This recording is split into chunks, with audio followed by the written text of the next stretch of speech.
Boa tarde.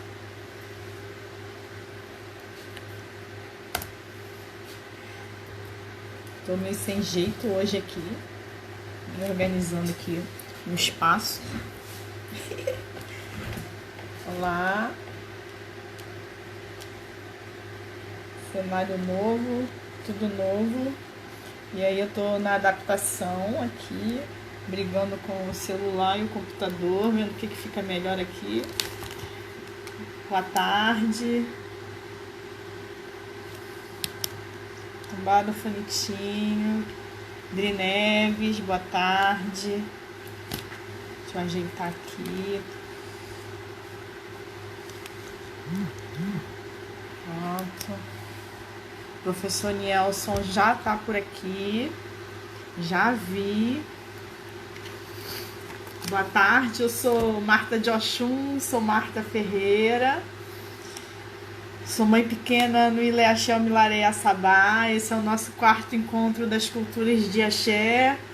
A gente está dando continuidade. Oi, Nielson. A gente está dando continuidade ao nosso Xirê dos Saberes. Vou já adicionar aqui o professor Nielson Bezerra, nosso convidado de hoje. Estou muito feliz com a gente,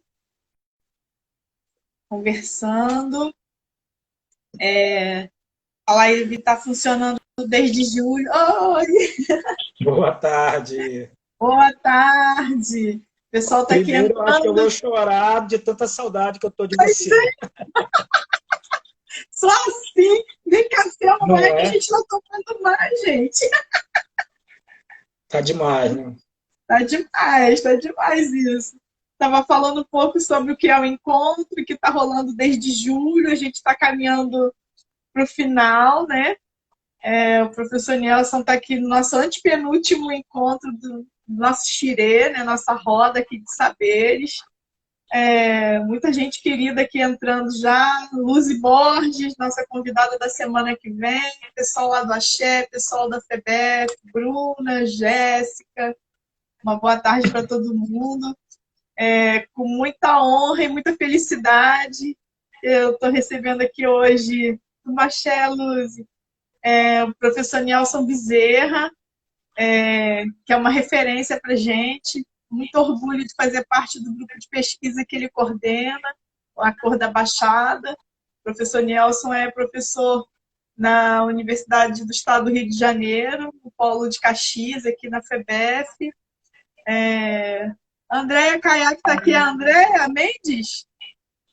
A gente tava numa live agora, Eu saiu assisti um tipo. pouquinho. Eu dei uma aula, aí saí da aula, entrei lá um instantinho e vim pra cá.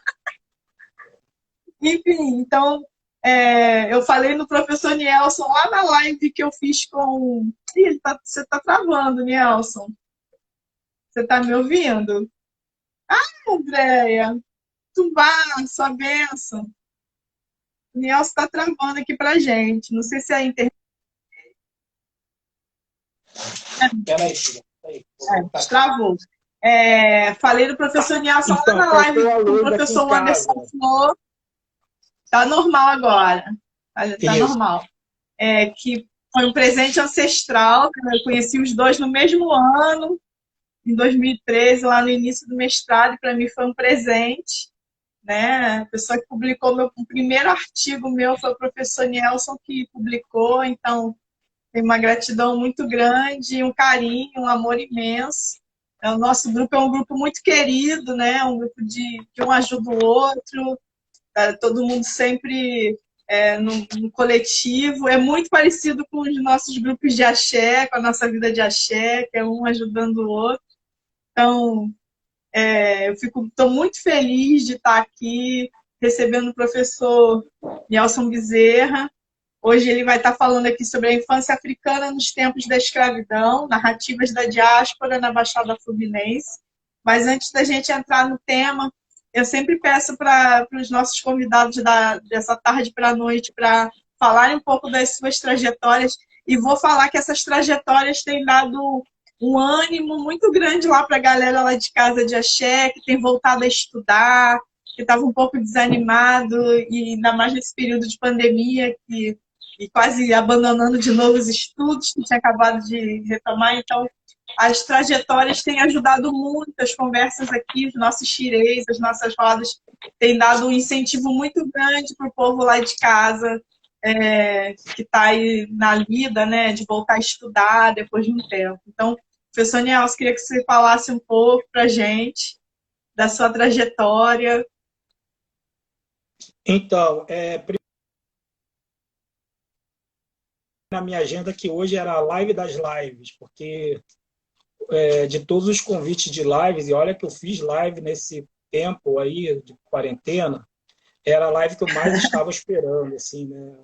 Porque, entre outras coisas, é o encontro de axé, né, o Xirê de Saberes, é um evento que existe lá na casa, né, lá da Santa Cruz da Serra, e eu estive na primeira, né? Então, assim, para mim, e estive na segunda, né? Não como apresentador, mas eu estava lá assistindo, e agora estou aqui de novo, né? Então, para mim é uma honra, um orgulho muito grande fazer parte desse processo. Antes, Marta, de eu começar a falar minha trajetória, preciso dar um recado muito importante para as pessoas do Candomblé. Eu sei que essa live tem uma boa, né, repercussão.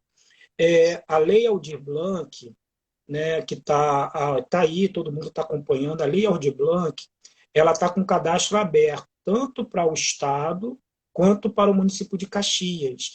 E todas as casas de candomblé, sem exceção, podem se cadastrar e se inscrever. Porque o que a gente faz em candomblé é também cultura, né, além de religião, né, é também cultura, e é também preservação de memória, de saber, de tradição. Então, isso cabe, né, nessa lei. Né? Então, é importante as pessoas, o cadastro de Caxias vai até sexta-feira, depois de amanhã. É muito simples de fazer. As pessoas das casas de candomblé que tiverem dificuldade podem me mandar mensagem que eu ajudo. Né? Ai, axé. Amanhã, sexta-feira, posso ajudar. Mas, assim, é muito simples de fazer. Tem que ter um breve portfólio, que são fotos que as pessoas já têm dos terreiros, alguma atividade como essa, que está sendo feita, um depoimento do próprio pai de santo, do avô de santo, tudo isso que já tem nos terreiros, o aprendizado, por exemplo, com os toques, com os atabaques, obviamente respeitando, né, as especificidades da religião, que não precisa ser, né, difundido, que não pode ser difundido, mas tem um monte de coisa que acontece no terreiro, saberes com folhas, com remédio natural, e tudo isso pode entrar como preservação de saberes e de religiosidade e que podem ser preservados. E, assim, tem uma quantia boa que está sendo que ser preservado para a lei Aldir Blanc, que o povo de Candomblé tem direito. Né? Então, é muito importante falar sobre isso. Eu passei hoje a manhã inteira discutindo isso com um monte de gente, com vários grupos, diferentes lugares, e estou aproveitando para falar sobre isso para as pessoas do terreiro. E as pessoas podem me procurar aqui pelo Instagram, pelo Facebook, mesmo que nunca tenha me visto, falado comigo, me procura, manda uma mensagem, que eu mando o link, ajudo, assim, numa boa, faço isso tranquilamente. Quem Marta me conhece sabe que eu faço mesmo.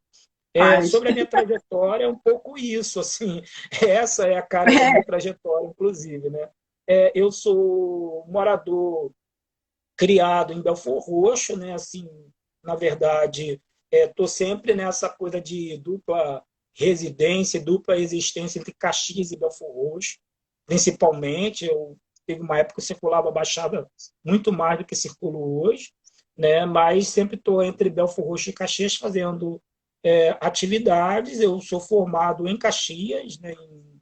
Na universidade, na FEUDUC. Depois fiz mestrado, graduação, mestrado. É importante dizer que, na verdade, eu fui aluno de escola pública, né, na Vila Pauline. Depois fui em São João de Meriti, depois estudei em Caxias, aí fui para a FEUDUC em Caxias, fiz especialização, depois fiz mestrado, já fora, né, do Rio, em Vassouras. Depois voltei a fazer doutorado na UF, depois fui fazer pós-doutorado, né? Entre os 3 pós-doutorados que eu fiz um pós-doutorado lá é, é, no Canadá com o professor Paul Lovejoy, né? Fiquei um bom tempo lá no Canadá. Depois retornei para o Brasil, né? E aí fui professor visitante na Universidade do Maranhão, né? Trabalhei um tempo curto, em diferentes ocasiões, na Rural de Nova Iguaçu, e por último, agora já há 5 anos, né? Eu trabalho na Universidade do Estado do Rio de Janeiro e também trabalho no Museu Vivo de São Bento, que é uma instituição pública municipal em Caxias, que nós fundamos oficialmente em 2005, e eu estava exatamente nesse processo de doutorado quando eu consegui me organizar. Em 2007, eu fui trabalhar no Museu de São Bento e estou lá até hoje, né? Assim, eu faço parte lá como diretor de pesquisa. E nessa trajetória toda, eu escrevi, acho que agora são 8 livros, vai sair o 9º agora, ainda esse ano, com a professora Elane Rocha. Nós estamos, na verdade, uma coletânea, né, que vai sair ainda esse ano. E estou finalizando, assim, super tarefado, finalizando o livro do Baquáqua com o Lovejoy, agora finalizando mesmo. Assim. A gente finalmente conseguiu acabar com a pesquisa, que foi uma pesquisa bastante trabalhosa, que a gente pesquisou em Pernambuco, no Rio, no Rio Grande do Sul, em Nova York, em Chicago, em Detroit, no Canadá, na província de Toronto. Depois fomos para o Reino Unido, depois fomos para a África, para a Nigéria, para o Benin, né? Então, assim, para Serra Leoa, a gente acabou encontrando coisas do Bacaca, inclusive em Serra Leoa.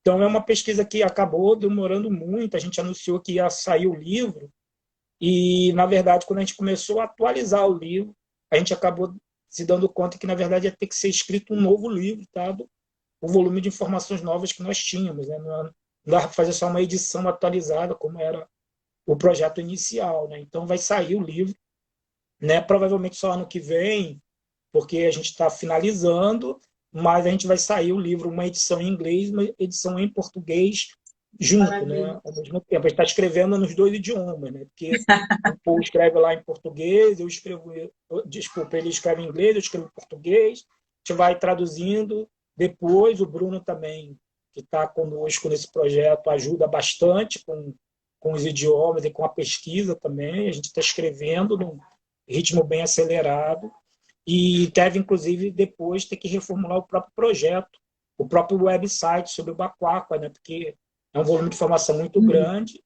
A gente ainda não sabe se o que a gente tem hoje de website vai suportar, ou se a gente vai ter que reformular, refazer tudo de novo. Está, né? Nesse processo aí, mas o livro vai sair, e essa correria história não é nem os títulos acadêmicos, mas é essa contínua aproximação com as classes populares, né? Isso é o que mais me orgulha, de estar falando numa universidade, dentro ou fora do país, mas ao mesmo tempo ir numa casa de candomblé, ir numa roda de capoeira, na praça, enfim, falar sobre essas histórias, né? Então é uma coisa muito importante. E outra coisa que me orgulha muito, o fato do Acordo da Baixada ter começado com um estudante de mestrado na época, lá na FEUDUC, né?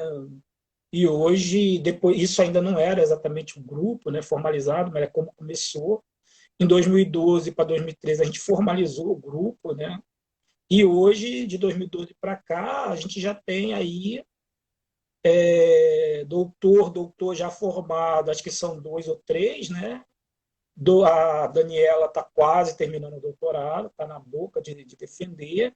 A Eliana vai defender já o ano que vem, no início, que é o prazo dela, ela está com tudo acompanhado. Marta está aí para o meio, para o final já chegando, né, no meio.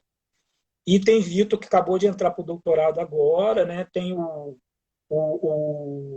a Juliana, né? Enfim, a Ediana, que está também agora na seleção para o doutorado. Enfim, a gente está de 2012 para cá, a gente pegou uma série de pessoas que estavam ou na graduação ou iniciando o mestrado, né? E a gente está agora né, 7, 8 anos depois, com já alguns doutores aí, alguns pertinho de se tornarem doutores. Então, isso, né, é um orgulho danado. E ao longo desse tempo, né, muita palestra, muita oficina, muita exposição, muito tambor, né, muita ancestralidade que a gente vem discutindo, né? Então, é um pouco essa a minha trajetória, a parte da minha trajetória que eu mais gosto de enfatizar. Né? Sim. E aí, pensando que essa trajetória esbarra com a nossa temática também de hoje, né? Que é pensar, e que é uma temática que a gente pouco vê, né, Nelson? De pensar as crianças escravas, né? O nosso tema aqui são os IBEJs, né? E beijo, então, de beijo fala justamente das traquinagens, dos truques, né? Para afastar Ipu, para enganar a morte, né? Então, a gente pensa que beijo é só brincadeira, mas beijo salva a vida, na verdade, né? Com a brincadeira. E aí pensar nessas infâncias africanas aí, né? No tempo da escravidão, traz para perto dessa chamada dos IBEJs. E a nossa fala, né, do grupo A Cor da Baixada também está muito próxima do chão da escola, né, porque quase todos nós somos professores, né, e passamos pela escola pública, quase todo mundo do grupo. Então, acho que essa coisa da infância, da criança, da Baixada, e pensar IBEJ também, acho que tem toda uma relação, né, de pensar essas traquinagens infantis e essas dificuldades que são transpassadas com as nossas traquinagens, né? Aí eu queria que você começasse a falar um pouco o que você tem visto aí enquanto de pesquisa, né, Então, nessa área.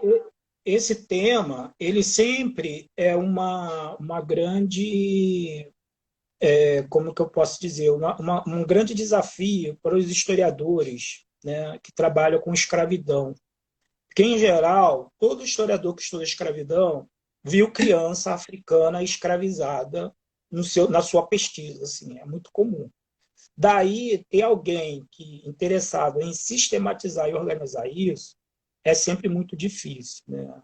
É bom até dizer que a Érica Meleque, que é alguém que não é exatamente nosso grupo, mas está conosco sempre, dialogando, e a gente, né, contribuiu bastante com o processo de formação dela, ela defendeu uma tese agora sobre infância, crianças, na verdade, lá em Serra Leoa, né, que é uma tese que ainda está em inglês, vai demorar ainda um pouquinho para ser traduzido para o português, mas é uma tese que eu, né, julgo que vai, daqui a pouco, se tornar uma referência nessa temática, que não é exatamente o que eu estou pensando, que é a coisa da infância escravizada, né? Mas é um tema que está aí, né, posto como um desafio. Como eu te disse, eu sempre tangenciei essa questão de várias formas, mas quando eu passei para a UERJ, na verdade, eu passei para o curso para a área de educação. Né? Eu sou concursado na UERJ para trabalhar com o ensino da história.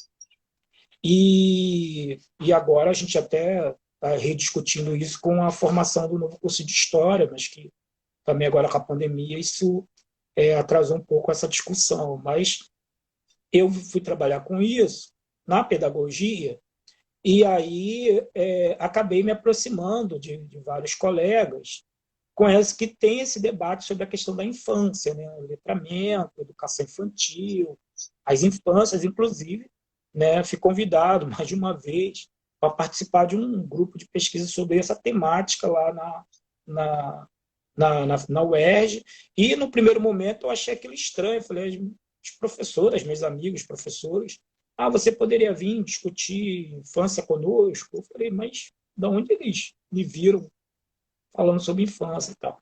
Mas amigas muito próximas, que eu admiro muito intelectualmente, e aí eu fui me aproximar delas, sente assim, eu vou aprender alguma coisa, né? Vou a esse grupo, essas reuniões para aprender, né? Vai ser ótimo, né? E aí, daqui a pouco, eu comecei a entender que, na verdade, eu tinha muita material sobre crianças, né, escravizadas, tanto dentro quanto fora, né, da Baixada Fluminense, e aí eu tentei meio que circunscrever um pouco isso. E o primeiro contato, essa história do Ibeji, né, e foi a partir até desse Itan, dos Ibeji, né, confundindo a morte, que me chamou a atenção, que me despertou para pensar essa temática de hoje. Porque o primeiro contato que eu tive com crianças escravizadas foi através da morte.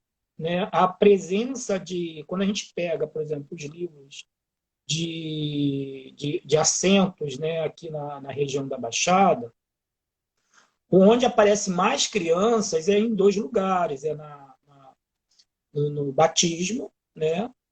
Mas também, principalmente, o que mais me chamou a atenção não foram nos batismos, mas foi nos. Até porque as crianças, quando elas são batizadas, elas já não são exatamente africanas, né? Muitas já, né, já são filhos de pais africanos, que a gente chama de crioulos. E aí, mais, onde aparece mais criança africana é nos livros de morte, nos assentamentos das mortes, né, que a gente chama de óbitos, né, os livros de óbitos. E aí, nesses aparecem muitas crianças e crianças africanas. Isso me chamou muita atenção, que era coisa da morte e da mortalidade infantil. Né? Achava, poxa, isso precisa ser debatido em algum momento. Alguém tem que discutir essa mortalidade infantil. E é, inclusive, muito comum você achar no livro a criança sendo batizada e daqui a pouco ela aparece de novo já no livro de óbito, ela morta, porque havia uma quantidade muito grande de crianças de famílias escravizadas morrendo.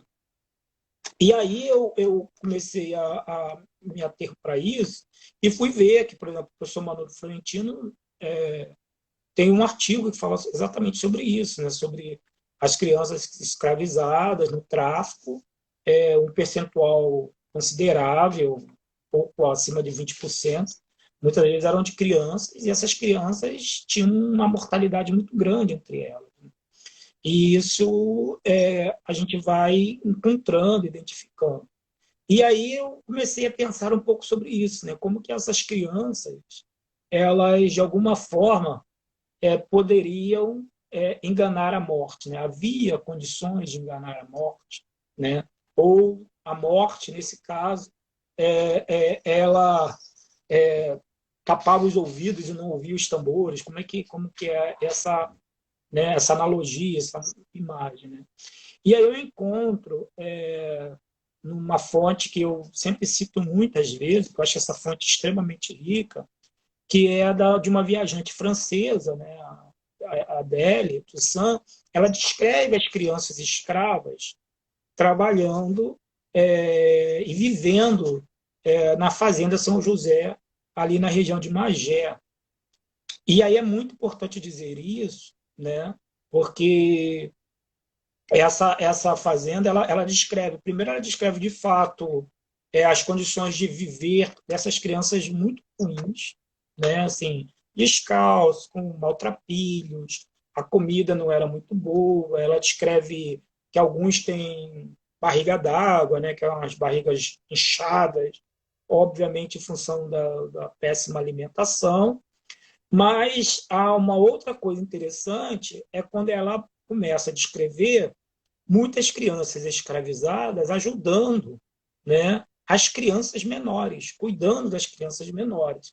Em geral, o que ela descreve é que tem sempre um mais velho, né, uma pessoa mais velha, normalmente aquela pessoa que já não aguentava mais ir trabalhar na roça, ela ficava ali meio que tomando conta daquelas crianças, mas ela é uma espécie de autoridade, ela não era exatamente quem ia cuidar, dar banho, ela estava ali tomando conta, né, olhando.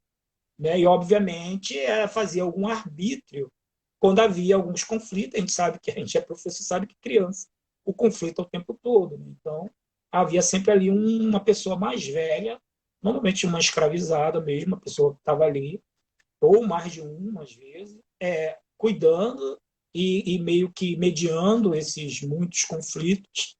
Mas, em geral, as crianças mais velhas, elas estavam, né, numa analogia, tocando o tambor, né, para enganar a morte, para que as crianças mais novas pudessem, de alguma forma, sobreviver. É claro que isso, no contexto de escravidão, tem uma outra função que a gente não pode deixar de considerar, que é a perspectiva colonial, né, do proprietário, né, dessas crianças e do proprietário dos pais dessas crianças, que viam, né, na saúde e no crescimento dessas crianças como um negócio, né? Isso de fato existia. Mas, por outro lado, se você considera a perspectiva do pai e da mãe, mesmo na condição de escravizado, né, essas crianças eram, né, uma possibilidade, né, de um legado futuro. Né? Então, isso é muito importante dizer sobre isso. Outra coisa importante também que acontece, né, que aí é a morte não só física, mas a morte da escravidão, né, como enganar a morte da escravidão, é o fato de aparecer nas alforrias muitas crianças que são alforriadas. Em geral, você tem famílias, né, de escravizados, e algumas dessas famílias conseguem, de alguma forma, negociar, né, a liberdade, as alforrias, e essas liberdades elas são dadas, em geral, são as crianças, sobretudo as meninas, são normalmente as primeiras escolhidas a serem alforriadas, ganhar a liberdade. E tem uma função que a literatura considera, é meio que um consenso entre os estudiosos, que é o fato de que havia uma estratégia de libertar o ventre, né? Ou seja, antes mesmo da lei do ventre livre. Ou seja, uma menina, quando ela já liberta, né? Quando ela crescesse e tivesse filhos, né? Ela já teria filhos livres, porque a escravidão ela era, né, passada pela maternidade, no caso da lógica da diáspora africana, da escravidão africana aqui no Brasil. Né? Então, isso acontecia. E isso também era, de alguma forma, né, uma espécie de tambor dos ibejes, no sentido de enganar a morte, né, de buscar, né, dar liberdade para essas meninas que cresceriam, portanto, é um primeiro toque de engano para enganar a morte, e depois essas meninas, quando elas tivessem filhos, esses filhos livres, né, já era um outro toque, né, para enganar a morte, aí não mais exatamente uma morte. É claro que essa coisa de morte, a escravidão como morte, é claro que é só uma analogia, né? Mas acho que é uma analogia que representa bem o que eu gostaria de falar aqui hoje. E eu achei interessante você puxar, além da questão de enganar, né, a morte da escravidão, pensar também, né, a questão do trato com essas crianças nessa perspectiva colonial, né, Nilson? Porque era mercadoria, né, enquanto negócio, né, preservar as crianças, porque era um negócio também, né? Então, eu nunca tinha parado para pensar sobre essa perspectiva da preservação, de certa forma, daquela criança, para que mais tarde tivesse uma continuidade, né, do trabalho dessas crianças enquanto escravizadas, né?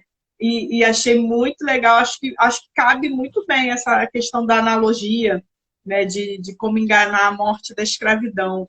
E aí queria saber se você teria mais alguns exemplos assim para estar falando Tem dessa. sim, é importante falar que, por exemplo, se a gente pega a lógica da se a gente pega a lógica, por exemplo, da escola na atualidade, né, a gente considerar que a escola está a serviço do capitalismo, né, e se a gente pensar, por exemplo, essa escravidão no contexto de segunda escravidão, que já era uma escravidão que dialogava com o liberalismo capitalista e tal, é importante pensar isso, que, na verdade, a escola, ela, obviamente, que a educação é muito importante, mas a escola está muito em função, né, de formar mão de obra, trabalhador, né, para aqueles que são os proprietários, obviamente não mais das pessoas, mas dos meios de produção que as pessoas trabalham para sobreviver. Então, tem uma lógica aí eu não sei se eu posso usar essa expressão nesse contexto, mas de luta de classe mesmo, né, de relação patrão-empregado, explorador-explorado. O fato é que a gente precisa pensar um pouco é como que num contexto colonizador havia projetos decoloniais. Eu acho que essa é talvez o nosso grande desafio como pesquisadores e estudiosos, né, de temática como a sua, né, ou temáticas como a minha, que é pensar dentro desse modelo, né, de colonização que a gente vive até hoje, né, de certa forma, quais são os projetos decoloniais que a gente encontra, né? Por exemplo, esse encontro dos axés dos saberes aqui são, né, encontros decoloniais. Mas exemplos, assim, tem vários. Assim, por exemplo, tem o caso de mulheres que trabalhavam na Fábrica das Estrelas, da Iomirim, né? Eu estou falando já de Iomirim. É muito importante dizer, para quem não sabe, Iomirim era uma grande freguesia, né? Iomirim é ali onde hoje é muito perto de Piabetá, ali onde é, por exemplo, Fragoso, pé da subida da Serra Velha de Petrópolis. Essa região de Iomirim, ela se estendia até, né, o que hoje é Santa Cruz da Serra. Então, se a gente pensar o período do século XIX, Santa Cruz da Serra, onde está a casa de você, a nossa casa, é, onde está a casa, ela na verdade, fazia parte da freguesia de Omirim, né, dessa região que eu estou descrevendo essas informações. E aí uma outra coisa importante é dizer que essa região ela já era conhecida no século XIX como um vale de encantos, né, por conta da natureza e tal. Então, uma coisa importante dizer isso. Mas, por exemplo, em Omirim, ali nessa região, a gente encontra muito casos de mulheres, por exemplo, na fábrica, muitas mulheres africanas que tinham trazido filhos já nos barcos. Né? Algumas crianças, inclusive, nasceram na travessia. Isso a gente não tem isso exatamente no documento da criança, mas se a gente faz uma conta básica, que a mãe chegou, né, há 5 anos e a criança tem 4, né, onde que a mãe, né, teve esse filho? Isso a gente consegue achar essas informações a partir de contas básicas, assim, que são crianças, algumas crianças já africanas que vieram, né, algumas crianças maiores, com 8, 10 anos, você encontra já essas crianças africanas na fábrica da estrela, né?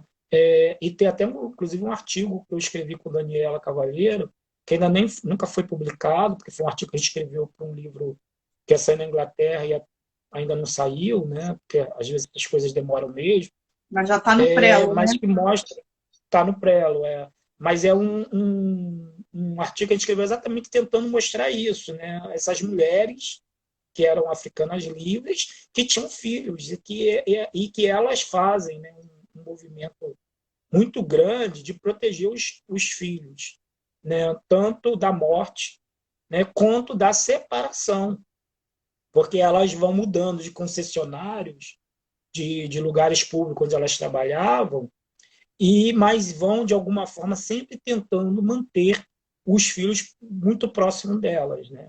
E mesmo depois que essas crianças já se tornam jovens, adolescentes, elas, de alguma forma, tentam manter contato. Né? Então, isso é uma coisa importante. Isso não só na Baixada. Por exemplo, eu tenho um livro que é famoso, do professor João Reis, Flávio Gomes, e do professor Flávio Gomes, professor Marcos Carvalho, Calu Farrofino, eu estava relendo essa semana. E, por exemplo, o Alufar Rufino ele se estabelece em, em Pernambuco e ele pede requerimento, autorização para voltar a Salvador, porque ele tinha tido um filho lá. Ele quer levar esse filho de volta. Isso já tinha anos, né? Não é uma coisa que foi outro dia. Assim. E ele leva o menino de volta com ele para Salvador. Então, é muito importante dizer que, mesmo no contexto de escravidão, esses pais, essas mães, tentavam o tempo todo manter vínculos com essas crianças, porque era um vínculo familiar. Esse vínculo familiar havia sempre muito esforço de manter esse vínculo familiar, mesmo que não fosse, mesmo que a pessoa não tivesse sob a mesma propriedade, né, trabalhando no mesmo lugar ou com o mesmo proprietário. Eles, de alguma forma, mantinham a relação. Tem casos, por exemplo, já mudando um pouco do espaço, mas ainda dentro da Baixada, em Iguaçu, de uma família inteira, tá no meu livro A Cor da Baixada, de uma família inteira, de uma mãe que tem 7 filhos, e ela negocia a alforria de todos os seus filhos, né? Inclusive negociando é, com o pai das crianças, né? Teve um problema doméstico aqui e eu tive que mexer no celular. Espera aí só um pouquinho que eu vou mostrar de novo. Pronto. Enfim, e aí a gente tem esses casos também. E tem um outro caso que eu acho que é talvez o mais interessante de todos, que é o caso de um menino chamado Felipe. Aí ele já não é exatamente africano, ele é filho de africanos. Na verdade, ele é filho de uma africana. E ele é filho da africana com um senhor, mas que não era o senhor dela. Ela na verdade, namorava um homem com posses, mas que não era exatamente, ela não era escrava desse cara. E aí o Felipe nasce, só que quando o Felipe nasce, o senhor já tinha morrido, o tal homem que tinha namorado com a mãe dele. Só que o homem deixa todas as posses para esse menino, que não era ainda liberto, porque ele ainda não tinha nascido, né? E a mãe também não era liberta, porque ele não era o dono dela. Ele já tinha até tentado comprar a propriedade dela, mas não conseguiu. E aí cria-se, né, um ambiente jurídico, inclusive, extremamente peculiar, né, para os tribunais do Império, porque você tem uma mulher escrava, né, um filho escravo, né, que são ricos. Né? E aí, obviamente, que as pessoas ligadas ao senhor já falecido estão lutando na justiça por todas as forças para evitar que essa herança chegasse até eles, né? Inclusive tentando, por último, a tutela do menino, né? Assim, querem porque querem a tutela do menino, né? Por conta dessas situações. E muitos outros casos, que aí já é mais triste, que são casos de crianças sendo morrendo, né? Infelizmente, assim, era muito comum quando a gente pega nos livros de óbito, pelo menos 30% dos óbitos registrados na Baixada Fluminense são sempre de pequenos, né? Inclusive com anjinhos, pequeninos, bebês, enfim, sempre tem um nome até sempre muito carinhoso, né, do ponto de vista cristão, óbvio, porque são ritos cristãos, católicos, o registro do óbito, o registro do batismo, mas sempre com um olhar até muito tenro para essas crianças que haviam falecido, né? E aí tem uma outra coisa importante, ainda nesses livros de óbitos, que, por exemplo, é o caso da dona Miquelina, lá da Itupilar, que é bem próximo, né, do Santa Cruz da Serra, que ela, a dona Miquelina, é a última africana que eu encontro na freguesia do Pilar, né? Miquelina ou Michelina, né? Porque ela escreve com CH, né? Então sempre tem uma dúvida se o CH ela tem, por que ela usa esse CH. Mas, enfim, a Michelina ela é uma senhora africana. Ela começa a primeira vez que ela aparece no livro de batismo, ela é batizando uma filha dela, que tem um nome até bastante diferente, que é Crescência. E aí, e a Crescência é uma menina que já nasce a partir da lei do ventre livre, então ela já é livre, né? E aí essa menina, ela vai tendo filhos, e aí que são consequentemente netos, óbvio que isso passa uns 15, 20 anos depois, mais ou menos, isso é 70 e 90, ela já aparece, né, sendo uma criança, ela já tendo filhos, batizando, portanto, netos da dona Miquelina, que, além de vó, é madrinha dessa criança. Né? E depois ela reaparece, né, essa criança batizando uma outra criança, isso já lá por volta de 1920. Né? Então, a gente vê assim, também uma outra coisa interessante de pensar essas crianças escravizadas, ou oriundas de famílias escravizadas, como é esse caso, como que as crianças também vão, de certa forma, o nascimento e o crescimento dessas crianças vão favorecendo a gente perceber como que essa ancestralidade vai se perpetuando nessas comunidades, né? Nessas comunidades, sejam elas escravas, seja ela na transição do tempo da liberdade. Né? Então, a gente tem também esses processos que são bem interessantes. Né? E muitos casos de famílias inteiras que mantêm muitos filhos, né? Que vão sendo, de alguma forma, protegidos até determinadas idades e que depois, quando deixam de ser criança, vão trabalhar. Né? Mas é muito importante que essas crianças passem por um processo pedagógico, né? Um processo pedagógico de trabalho, mas também um processo pedagógico de compreensão das suas ancestralidades, né? Seja num projeto colonizador, seja num projeto decolonial que aquela família tinha. Tem uma pergunta aqui, Nielson, Carmo 2020, né? Primeiro ela faz uma exclamação, uau, nossa, né, por conta da referência. E ela queria saber, e aí eu estou entendendo um pouco assim do que você está falando, para gente, para que quem quiser pesquisar nessa área precisa cruzar dados, não é isso? Pelo que eu estou entendendo, verificar os livros, porque ela está perguntando se tem qual a referência desse menino, do Felipe.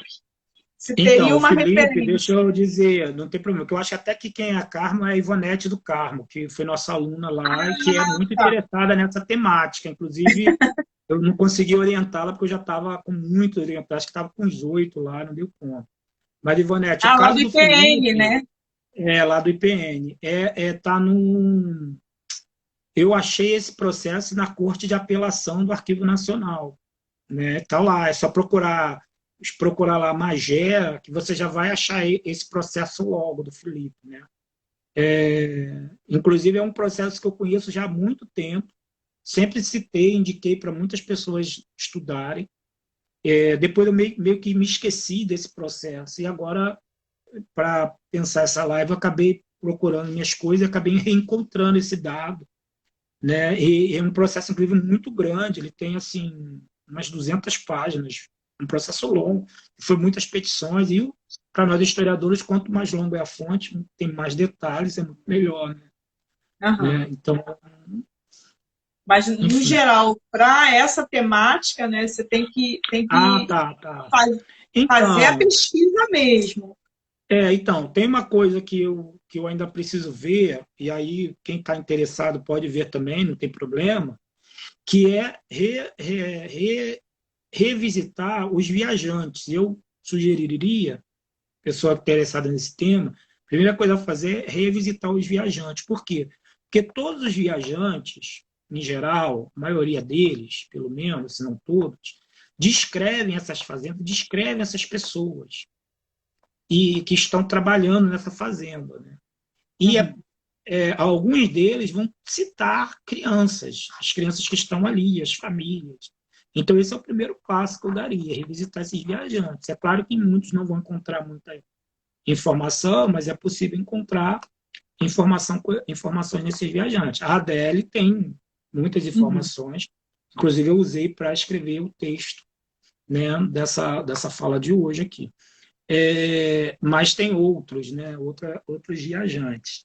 Outra informação importante é ir na busca pelos processos. Né? Assim, processos policiais tem muitos, processos cíveis de reivindicação de liberdade, talvez seja o lugar que você melhor encontre, porque os processos cíveis de reivindicação de liberdade que têm mulheres, e essas mulheres têm filhos, elas, em geral, elas incluem os filhos nessa discussão, quando, muitas das vezes, ela entra com o processo de reivindicação de liberdade, não para elas, mas para os próprios filhos. Né? Então, é um outro lugar que você vai encontrar muita informação para criança. E outro lugar que vai encontrar informação de criança é nos assentos, né, que a gente chama de livro eclesiástico, que são os livros de batismo e de óbito, que vai encontrar muito. E também nas alforrias, por exemplo. Na minha dissertação de mestrado, eu trabalhei com uma média de 200 alforrias, né? Depois eu passei essas alforrias para o Moisés.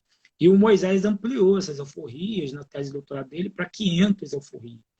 Nessas Nossa. 500 alforrias, agora eu não sei de cabeça quantas que são de crianças, mas eu sei que tem muitas crianças sendo alforriadas. Até porque a gente tem nos livros eclesiásticos que a gente chama de alforria de pia, que são as alforrias, né, dadas para a criança quando ela está sendo batizada. Né? Então, é ali na pia do batismo. Né? O cara fala, essa criança foi batizada com o nome tal, filho do... e a partir de hoje o Senhor disse que ela está livre. Então, ela passa a ter aquele assento, já serve como carta de alforria dela. Então, essas crianças são alforriadas. Então, isso é um outro movimento que pode encontrar nas cartas de alforria. Por exemplo, o livro que eu passei para o Vitor, que deu origem à dissertação de mestrado, à tese, obviamente que ele ampliou depois com muita outra pesquisa, mas era um livro que mostrava as cartas de liberdade da Fazenda de São Bento, né? Que foi por onde o Vitor começou a pesquisa dele. Essas alforrias já não estão contabilizadas nessas 500 do Moisés, então tem muito mais.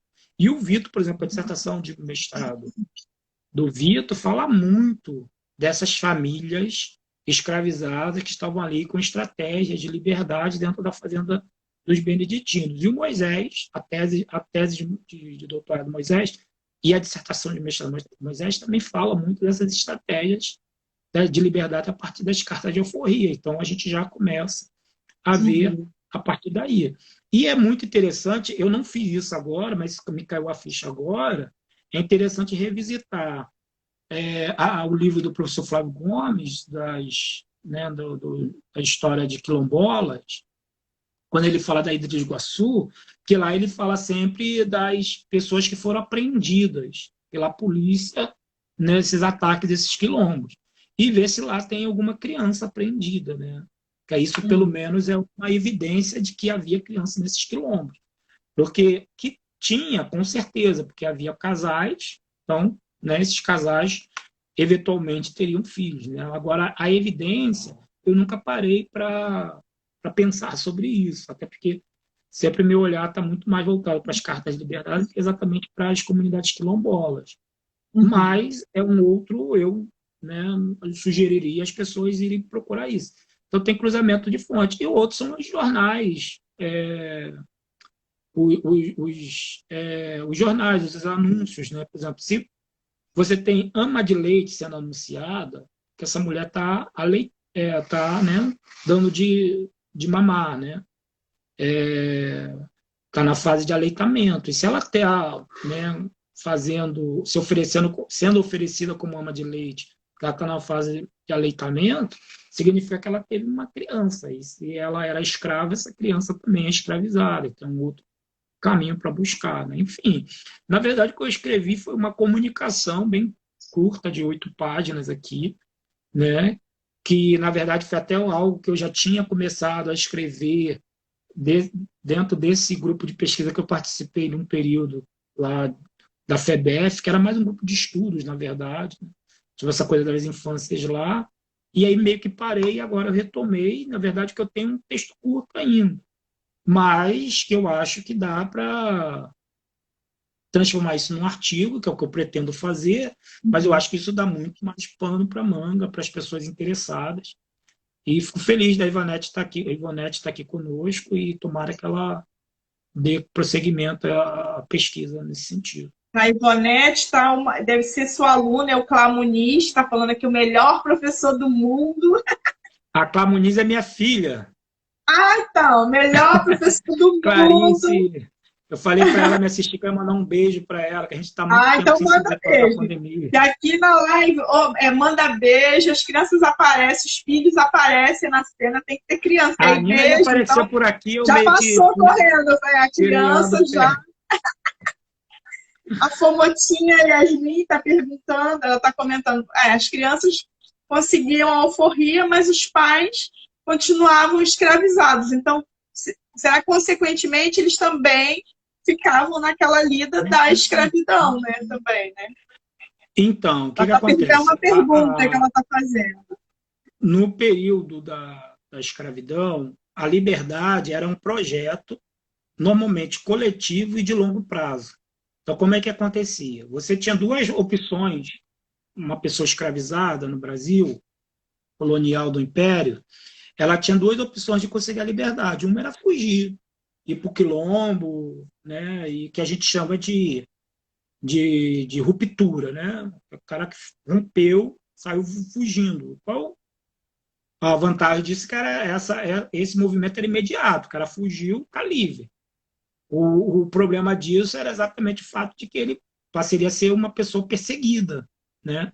Então podia ser perseguido pela polícia, por um outro senhor, por alguém que desconfiou que ele era um fugido e denunciou, ou pelos, né, figura do Capitão do Mato, que na Baixada, por exemplo, tiveram muitos, né? Então você tem essas figuras, então essa era o inconveniente. A outra possibilidade de liberdade era conseguir uma carta de alforria. A carta de alforria, em geral, como eu falei, era um projeto coletivo, né? Porque você sozinho, individualmente, raramente ia conseguir a carta de liberdade, né? Porque então normalmente era coletivo, era familiar, na verdade, mais do que coletivo. E o outro projeto, e era de longo prazo. Por quê? Porque o africano escravizado ganhava dinheiro, muitas das vezes, com atividades ao ganho, ou com algum tipo de acordo de meiação, né, de a metade do que estava produzindo ia para o senhor e a outra metade era dele, isso ele ia conseguindo, de alguma forma, juntar algum dinheiro. Só que era pouco, né? Não dava para comprar a liberdade num mês de trabalho, 2 dias, ou mesmo num ano, às vezes, de trabalho. Às vezes não dava. Então tinha que juntar o dinheiro de várias pessoas para conseguir uma quantia razoável para comprar liberdade, que muitas das vezes era dividido, inclusive, a compra disso. Vou pagar tanto por ano, né? Isso era muito comum, né? Pagou tanto, tanto, tanto, tanto até acabar, né? E outra coisa então era de longo prazo, porque demorava às vezes pagando e às vezes também você pagava de uma criança e obviamente que essa criança ela ficava, né, com os pais. Né? Mas essa criança, quando ela tinha determinada idade, ela podia ir embora porque ela já era livre. Né? Em geral, o que as mães faziam, né, os pais? Mandavam essa criança para algum parente que já fosse liberto. Né? Aí vem a coisa da comunidade, porque às vezes nem sempre era parente consanguíneo. Né? Era, às Uhum. vezes, uma pessoa que era conhecida, próxima, e aí essa criança poderia ir para lá, né? Mas, em geral, a Yasmin, né, que perguntou, em geral era um pouco isso. A criança continuava com a família escravizada por um tempo. Era muito comum isso acontecer. O que era também comum acontecer é que essa criança liberta, dentro da fazenda, ela já ia ter trabalhos diferenciados também, né?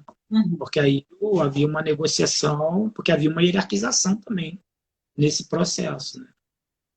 Então, Nias, falta menos de 5 minutos para acabar aqui Já? pelo meu relógio. Passou muito rápido. O pessoal aqui da Aero, os meninos ficam me falando aqui, meu Deus, já passou rápido demais. Eu vou fechar porque ainda tem questões aqui. Aí eu vou fechar, eu sei que você precisa dar aula hoje ainda, então eu vou fechar, abrir uma segunda Não, mas live ainda para a tem um gente. tempo. Tem tempo? Então Então tá tá, bem, eu vou então o pessoal fechar vai entrar de novo depois, entendi. isso. Tá bom. Aí fecha, eu faço as outras perguntas nessa segunda parte, tá bom? É Então, só o tempo de eu beleza. salvar, pessoal, volta com a gente aqui. É rapidinho, tá? A gente já tá Tá voltando. bom. Beijo. Beijo. Ó, encerrando aqui, pra gente